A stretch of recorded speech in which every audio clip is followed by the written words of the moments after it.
اعوذ باللہ من الشیطان الرجیم بسم اللہ الرحمن الرحیم الحمد للہ رب العالمین وصلی اللہ علی محمد وآلہ الطیبین الطاہرین اللہم صلی علی محمد وآل محمد وعجل فرجہم۔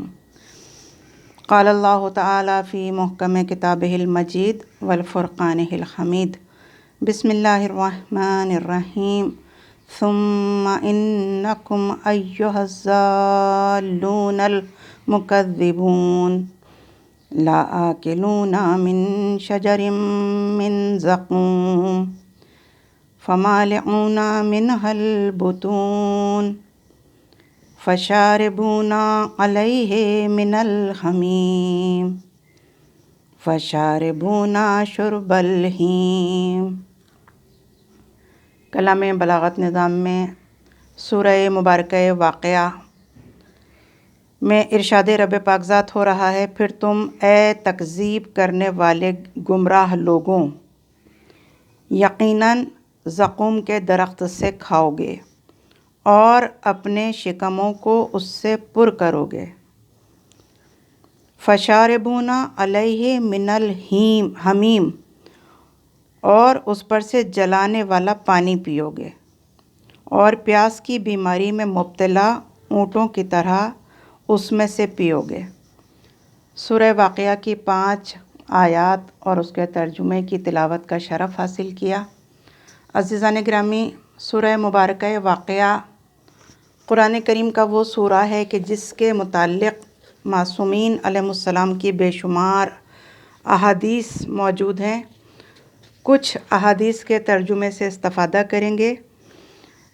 حضرت امام جعفر صادق علیہ السلام نے ارشاد فرمایا کہ جو ہر شب جمعہ سورہ واقعہ کی تلاوت کرے گا تو اللہ اس سے محبت کرے گا اور اس کی محبت کو تمام لوگوں کے دلوں میں جگہ دے گا اور اسے بدبختی، فقر، ناداری اور دنیا کی آفات میں سے کسی بھی آفت سے دوچار نہیں کرے گا، اور وہ حضرت امیر المومنین کے رفقا میں سے ہوگا۔ نیز یہ سورہ فقط حضرت امیر المومنین کے ساتھ مخصوص ہے اور کوئی دوسرا اس میں شریک نہیں ہے۔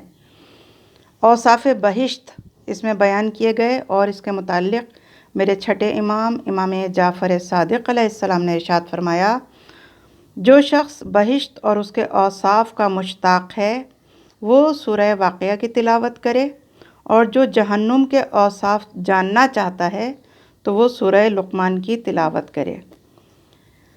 5ویں امام محمد باقر علیہ السلام نے ارشاد فرمایا، جو شخص رات کو سونے سے پہلے سورہ واقعہ کی تلاوت کرے گا تو اللہ تعالیٰ سے ملاقات کے وقت اس کا چہرہ 14ویں رات کے چاند کی مانند دمکتا ہوا ہوگا۔ پھر یہ وہ سورہ ہے کہ جس کے متعلق جناب رسالت مآب صلی اللہ علیہ وآلہ وسلم نے ارشاد فرمایا، اللہم صلی علی محمد وآل محمد وعجل فرجہم، کہ جو اس سورہ کی تلاوت کرے گا تو یہ سورہ بے نیاز کرنے والا سورہ ہے، اسے پڑھو اور اپنے بچوں کو بھی اس کی تعلیم دو۔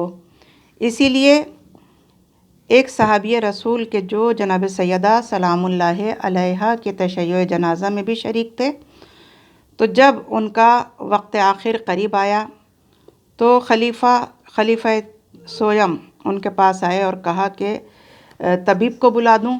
تو انہوں نے کہا کہ نہیں، طبیب ہی نے تو مجھے بیمار کیا ہے۔ کہا آپ کے لیے کچھ فراہم کر دوں؟ تو کہا کہ جب فراہم کرنے کا وقت تھا تو تم نے بیت المال سے میرا ازروقہ بند کر دیا۔ یہ عبداللہ ابن مسعود ہیں کہ جو 12 افراد جناب سیدہ کے تشیع جنازہ میں شریک تھے، اس میں یہ شریک تھے۔ پھر اس کے بعد کہا کہ آپ کی اولاد کے لیے کچھ فراہم کر دوں؟ تو آپ نے ارشاد فرمایا کہ میں نے انہیں سورہ واقعہ کی تعلیم دے دی ہے، یعنی سورہ واقعہ پڑھنے والا کبھی بھی کسی کے آگے نیازمند نہیں ہوگا سوائے خدا کے۔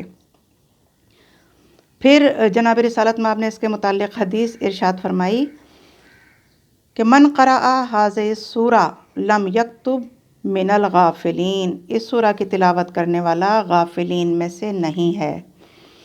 خیر کثیر ان افراد کو ملے گا، جناب رسالت مآب ارشاد فرماتے ہیں کہ جو اسے لکھ کر اپنے گھر میں رکھے گا تو وہ خیر کثیر اپنے گھر میں ملاحظہ کرے گا۔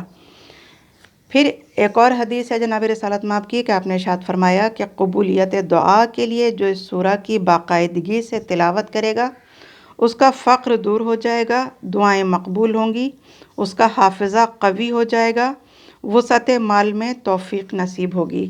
ہم سب پریشان ہوتے ہیں کہ ہمارا حافظہ کمزور ہو گیا ہے، تو جو سورہ واقعہ کو حفظ کر لے اور سورہ اعلیٰ کو حفظ کر لے تو پروردگار عالم اس کے حافظے میں بے پناہ اضافہ کر دیتا ہے۔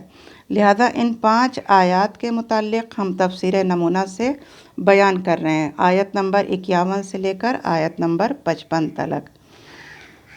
اس میں اللہ نے کہا کہ اے گمراہ اور تکذیب کرنے والو، ایھا الضالون المکذبین، ایھل ہے حرف ندا، تو اس میں پروردگار عالم مخاطب کر کے کہہ رہا ہے ان لوگوں سے کہ اے تکذیب کرنے والے اور اے گمراہ لوگوں، تم زقوم کے درخت میں سے کھاؤ گے، یعنی یہ زقوم کا درخت وہ ہوگا کہ جو زہریلی جھاڑیاں ہوتی ہیں اور جس کے کانٹے انتہائی شدید سخت ہوتے ہیں، تو اس میں سے ان کو کھانے کو ملے گا۔ اور اس کے بعد جس کا سورہ غاشیہ میں بھی تذکرہ کیا گیا ہے کہ زہریلی جو جڑی بوٹیاں یا وہ کانٹوں والی جھاڑیاں ہیں انہیں کھانے کو دی جائیں گی، اور پھر اس کے بعد جو پانی پینے کو دیا جائے گا وہ لا اکونا من شجر من زقوم، کہ یہ زقوم کے جھاڑیوں سے کھائیں گے، اور اس کے بعد جو ان کو پانی ملے گا وہ جلانے والا پانی، کھولتا ہوا گرم پانی ملے گا۔ فشاربون علیہ من الحمیم، یہ کھولتا ہوا پانی ہوگا،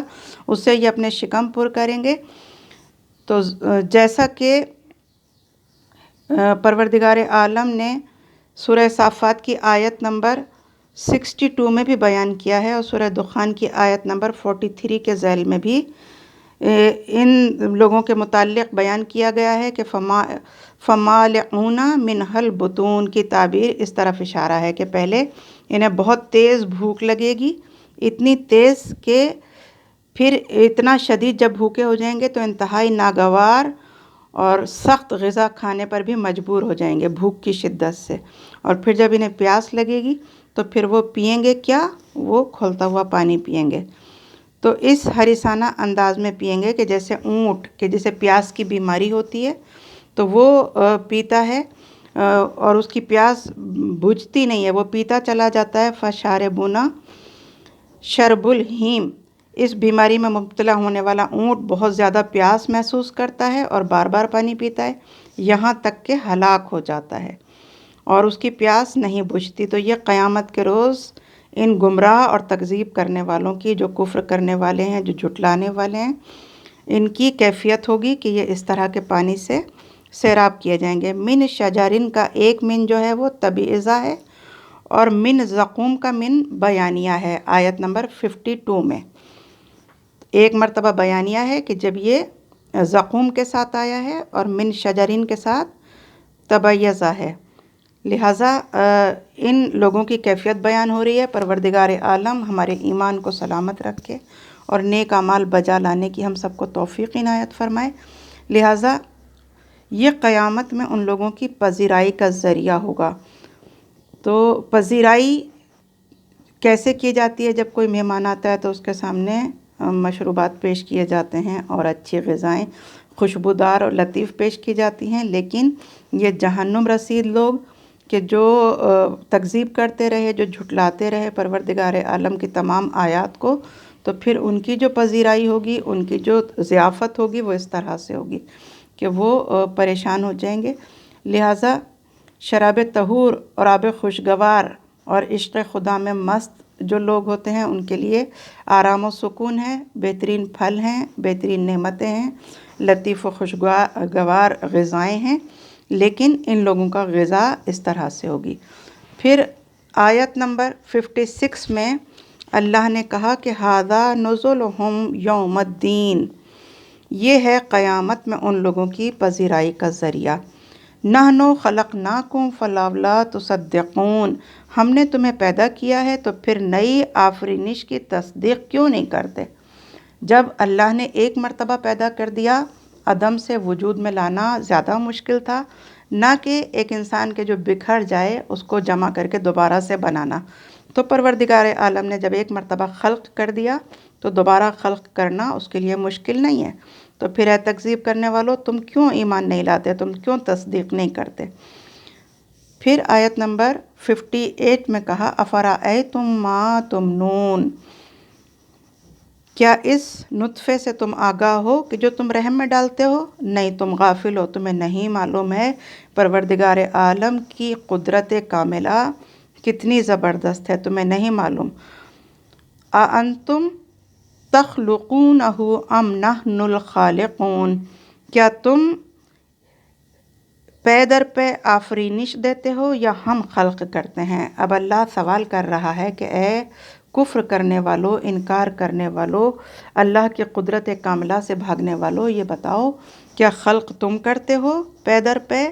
کہ جب 3 پردوں میں پروردگار عالم انسان کی خلقت کر رہا ہے تو یہ کہ جو مصوری کر رہا ہے، نسل در نسل انسانوں کو خلق کر رہا ہے، تو اللہ سوال کر رہا ہے کہ بتاؤ کیا یہ آفرینش ہم دیتے ہیں، ہم خلق کرتے ہیں یا تم کرتے ہو؟ اور نحنو قدرنا بینکم الموت وما نحنو بمسبوقین، ہم نے تمہارے درمیان موت کو مقدر کیا ہے اور ہم پر کوئی سبقت نہیں رکھتا۔ بے شک وہ پروردگار عالم حیات و موت کا خالق ہے۔ الذی خلقکم، وہ پروردگار خالق ہے، موت کا بھی اور حیات کا بھی اسی نے خلق کیا ہے اور وہی قدرت رکھتا ہے۔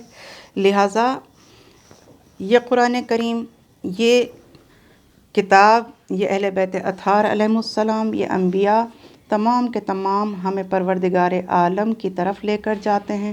ان میں سے کوئی بھی ایسا نہیں ہے کہ جو ہمیں اپنی جانب بلانے والا ہے، بلکہ پروردگار عالم کی جانب لے جانے والی ہستیاں ہیں، اور ہدایت کی طرف وہ راستے کہ جو اللہ چاہتا ہے کہ جس راستے پر چل کر انسان کامل و اکمل بنے، اس راستے کی نشاندہی کرتے ہیں، اس کو روشن کرتے ہیں۔ خدا ہمیں توفیق عنایت فرمائے کہ رسول خدا کی وہ حدیث کہ انی تارکم فیکم الثقلین کتاب اللہ اطرتی و اہل بیتی، تمہارے درمیان 2 گراں قدر چیزیں ایسی چھوڑے جاتا ہوں کہ جن سے اگر متمسک رہو گے تو کبھی بھی گمراہ نہیں ہوں گے۔